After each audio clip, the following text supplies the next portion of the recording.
अस्सलामुअलैकुम, कैसे हैं आप सब लोग। आज मैं बनाने जा रही हूँ बेकरी स्टाइल का 3 milk cake with chocolate topping. ठीक है, उम्मीद है आपको ये केक बहुत ही मज़े का लग रहा होगा। तो इसको सबको सीखने के लिए आपको देखनी पड़ेगी मेरी पूरी वीडियो। तो चलते हैं, ये केक मैंने कैसे बनाया है इसको देखने के लिए। तो इसके लिए मैंने लिया है 6 अंडे, 1 कप दानेदार चीनी, अगर आप पिसी हुई चीनी लेंगे तो 2 कप लेंगे। ठीक है, 2 कप मैदा और 1 कप ऑयल। मक्खन से नहीं मैं बना रही, मैं ऑयल से बना रही हूँ। ठीक है, और half tea spoon baking soda और 2 टीस्पून इसमें जाएगा बेकिंग पाउडर।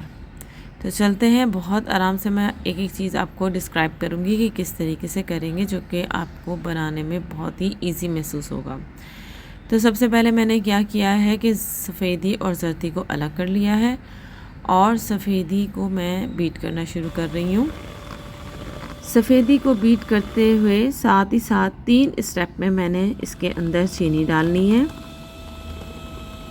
थोड़ी थोड़ी करके चीनी डालते जाएंगे, चीनी डिज़ोल्व होती जाएगी और सफ़ेदी फ्लफ़ी होती जाएगी। तो जब चीनी डिज़ोल्व हो जाए और इस कंडीशन में आ जाए, देखें पीक बननी शुरू हो जाए, तो जो बीटिंग है वो रोक देंगे और फिर उसमें एक एक करके हमने जर्दी डालनी है। जैसे कि मैं डाल रही हूँ, जर्दी डालते वक्त ज़्यादा बीट नहीं करना है, बस इतनी देर बीट करना है कि उसमें जर्दी अच्छे से मिक्स हो जाए। जब जर्दी मिक्स हो जाए तो उसमें ऑयल हम डालेंगे। अब ऑयल भी आहिस्ता आहिस्ता डालेंगे, बीटिंग भी 1 नंबर पे करेंगे और जो है ऑयल भी इसमें आहिस्ता आहिस्ता डालते जाएंगे, ताकि जो है ना ये झाग जो हमने इतनी मेहनत की है वो डिज़ोल्व ना हो जाए, मतलब उसमें मेल्ट ना हो जाए। तो इतनी देर हमने करनी है। अब इसमें मैं डाल रही हूँ मैदा, 2 कप मैदा, बेकिंग पाउडर और बेकिंग सोडा भी मैंने इसी में डाल दिया है। और छानते हुए मैदे को भी याद रखें, 3 स्टेप में मैं डाल रही हूँ इसमें। और थोड़ा सा तेज़ हाथ से हमने इसको मिक्स करना है, लेकिन मिक्स करते हुए इस बात का ध्यान रखना है कि जो इसमें एयर है वो ख़त्म ना हो जाए। ठीक है, तो ये अच्छा सा बैटर हमारा तैयार हो गया है। अब इसको मैं डाल रही हूँ 3 तरह के पैन में। एक 8 इंच का पैन है, एक है लूफ पैन और उसके अलावा एक छोटा सा 3 इंच का पैन है, जो कि मेरा छोटू केक है, यानी आजकल जो ट्रेंड में है बेंटू केक। तो ये सब तैयार करने के साथ साथ दूसरी तरफ मैंने तैयार किया है ये पतीला बेकिंग जो कर रहे हैं। तो नीचे मैंने रखा है एक छन्नी रखी थी, उसके ऊपर मैंने एक और छन्नी रखी है, क्योंकि मुझे इसमें एक वक्त में ज़्यादा केक बेक करने हैं ना, तो इस वजह से, वरना सिंगल आप उसी के ऊपर रख सकते हैं पैन। तो चलें, मैंने इसको 5 मिनट के लिए प्री हीट किया है मीडियम फ्लेम में। हाई फ्लेम में नहीं कीजिएगा, वरना जो है पतीला बहुत ख़राब हो जाएगा। ये नॉर्मल मैं पतीला अपने आम इस्तेमाल में भी रखती हूँ और इस तरह बेकिंग भी कर लेती हूँ।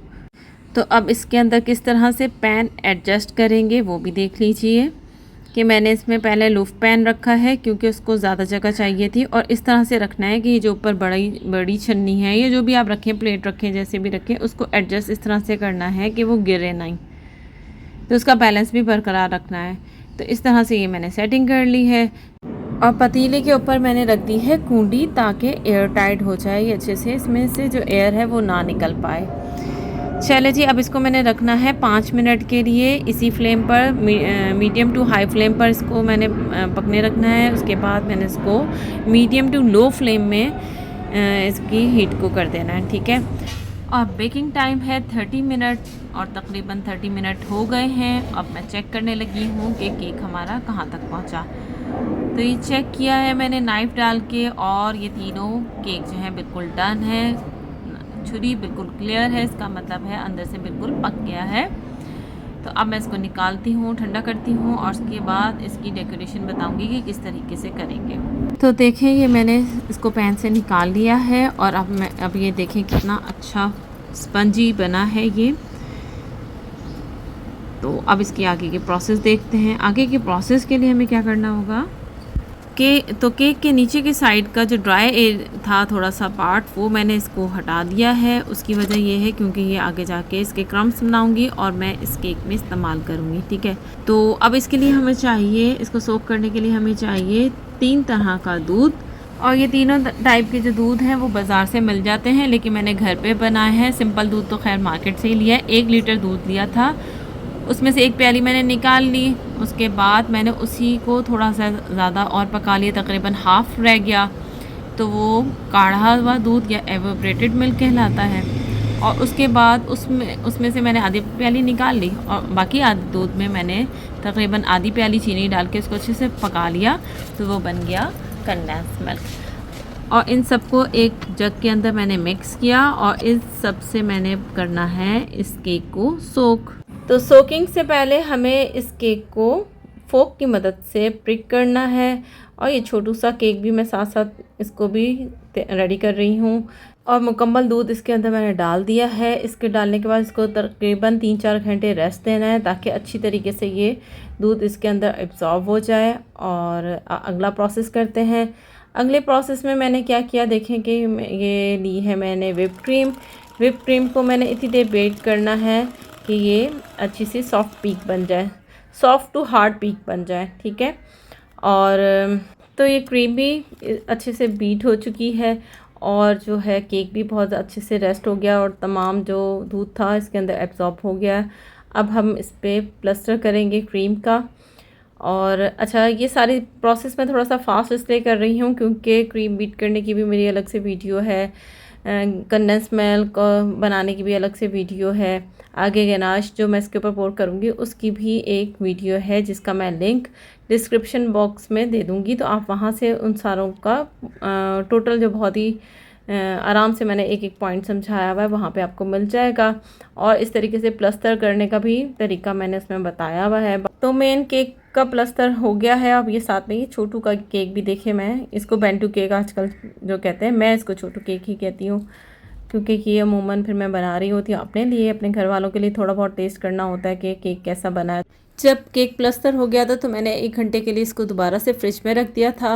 और 1 घंटे के बाद मैंने अब इसके ऊपर ये गनाश पोर की है जो 1:1 रेशो से मैंने तैयार की है। और उसका पूरा तरीका आपको डिस्क्रिप्शन बॉक्स में दे दूँगी क्योंकि मेरे पास एक और पूरी वीडियो जो है ना इसी से मुतल्लिक थी। तो जनाब ठंडा होने की वजह से देखिएगा ये सारा जो गनाश था वो फ़ौरन ही सेट हो जाएगा। और पैलेट नाइफ़ की मदद से जो साइड्स थी उनको भी मैंने इससे कवर कर लिया। जब गनाश अच्छे से सेट हो गया तो साइड्स मैंने टॉवल की मदद से क्लीन कर ली हैं। अब बारी आती है जो मैंने साइड से इसके क्रम्स उतारे थे केक के,